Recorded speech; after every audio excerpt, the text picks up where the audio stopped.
Hi everyone, today is one of the most exciting days of Blueprint. We're going to travel to an island just off the coast of Honduras, and I'm going to be injected with my first gene therapy. If you look at the age charts of humanity, humans have a 120-year ceiling. So if we want to say we're going to punch through this limitation of human lifespan, it's going to be through gene therapy. Underwear, socks, shorts, shirts. Gene therapy is considered, taking it as far as you can at this point. So it's kind of the extreme measure of treating biological aging. The state of gene therapy at the moment is that we're using it in the clinic, but we're using it for very serious conditions where we know that there is a single gene that's causing the problem. And we can say editing this gene in this way would be successful. The idea of using gene therapy for aging is hugely exciting. But today, the science just isn't ready.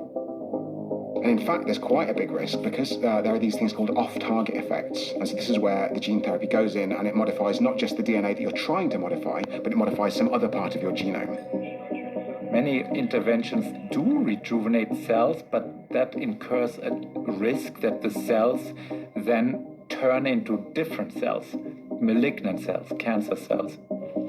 Gene therapy is dangerous. And we have been evaluating various gene therapies for the past almost 2 years now. This is the only one that had the potential lifespan extenders that we were looking for, that also met our safety criteria. In what Bryan's trying to do in his journey, is there any part of you that's nervous for what he's trying to achieve?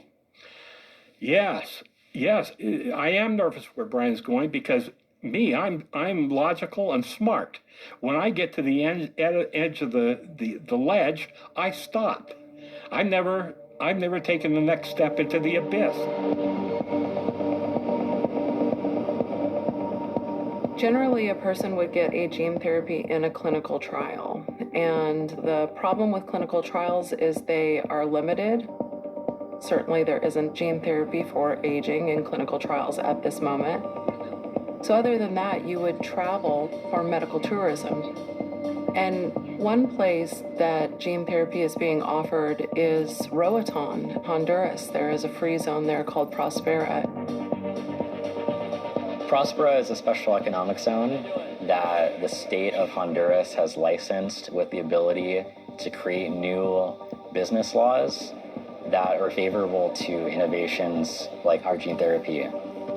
Here, we're able to operate under an ethics review board and a committee that makes sure that we're doing everything up to standard. All this that you see is Prospera. I'm on the lookout for dinosaurs. We're working on an X. We are planning on doing trials in the United States. However, it's a thing, it takes some time, and it's not necessarily time devoted towards laboratory work. It's more of a thing of legal issues and having lawyers communicate on your behalf with a very large and very bureaucratic regulatory agency. It's go time. All right, this way. If I'm being honest, Prospera is like a batshit crazy idea. It's like you just take over a little bit of land, set up all your own rules. I like Mac and Walter very much. They seem like nice guys. They didn't strike me as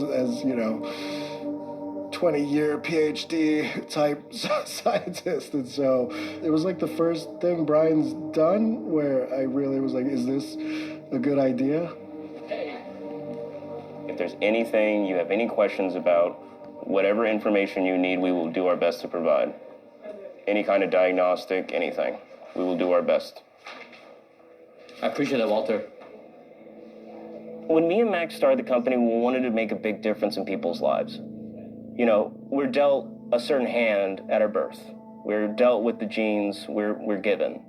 And we want to give people options.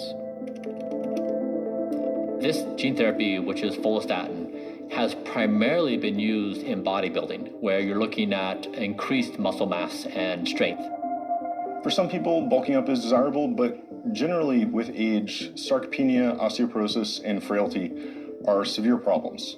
Our gene therapy treats that either preventatively in young people or in a reactive way in older people who are already experiencing it.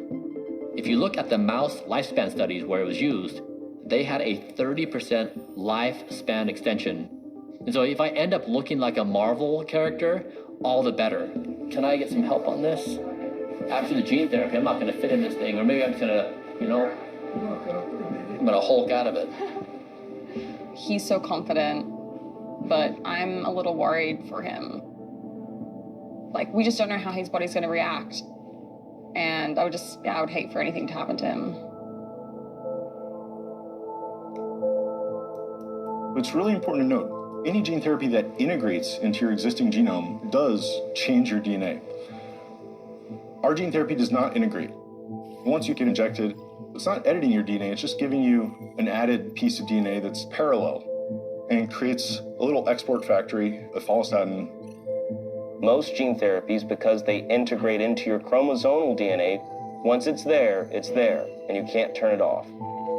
Our gene therapy doesn't integrate, and so we've introduced the concept of a kill switch. It's potentially safer because if you want to turn it off, there's a few methods that we can use to make it reversible. Hey, are you ready for this? I'm ready for this. All right, let's go.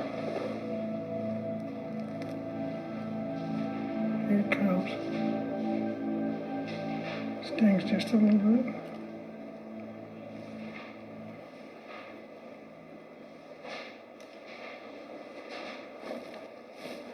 Jeez, I wish we could drag this out, but that's it.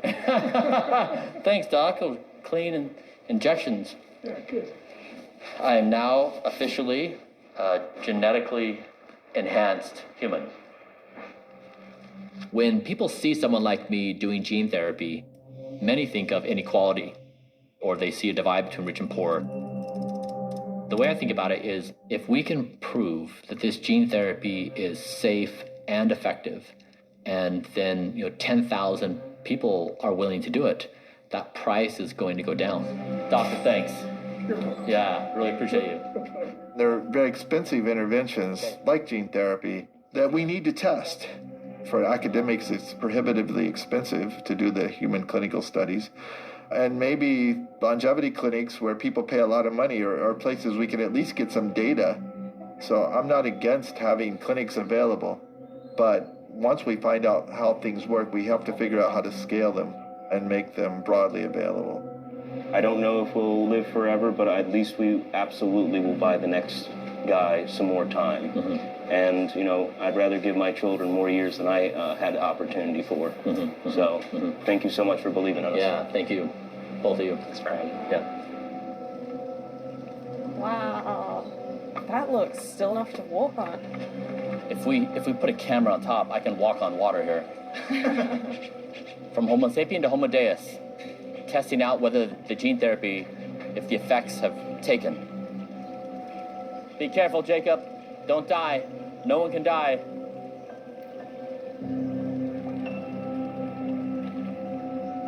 Bryan, when he was young, really lived from religion. Yeah.